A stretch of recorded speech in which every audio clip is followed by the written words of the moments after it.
The call was for an end to violence against women. A vigil organised in memory of Sarah Everard. Women gathered in their thousands, demanding better protection from the police. But as it descended into chaos, the focus became how police policed the women that very night. In the days following the vigil, the Prime Minister described footage of women being handcuffed and removed as deeply concerning. The Home Secretary said it was upsetting to watch. But today's report finds Metropolitan Police officers acted appropriately, in a measured and proportionate way, in challenging circumstances.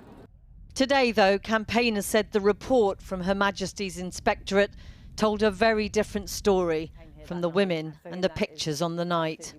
They manhandled women on the ground. Like, how is that measured? How is that appropriate? Like, this is not, I don't feel any safer. Like, seeing those pictures, do I feel more safe reporting harassment, reporting rape, reporting sexual abuse? Do I feel like I want to walk into a police station right now, given the way I was treated? Absolutely not. I feel silenced and belittled.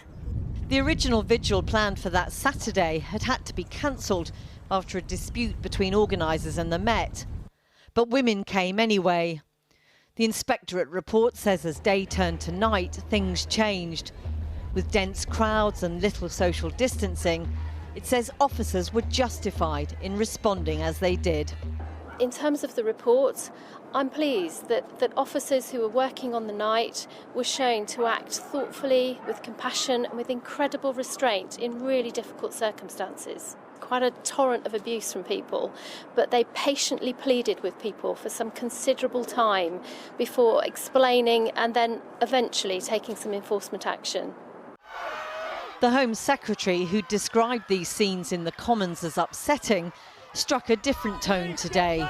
She said the report vindicated the police and laid bare the reality of what they had faced.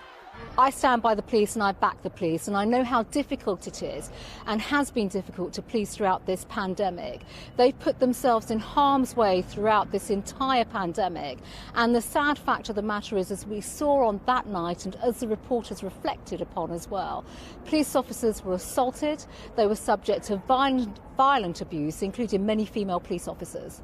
The report did acknowledge that public confidence in the Met has suffered after the scenes that night.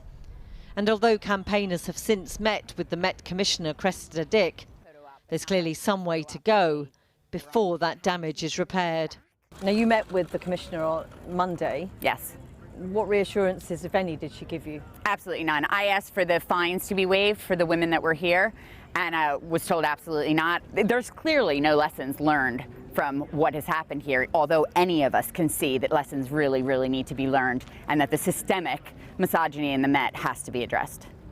As anger rages about violence against women, police know it's vital they can prove they stand with them, not against them. Today's report may not make that any easier.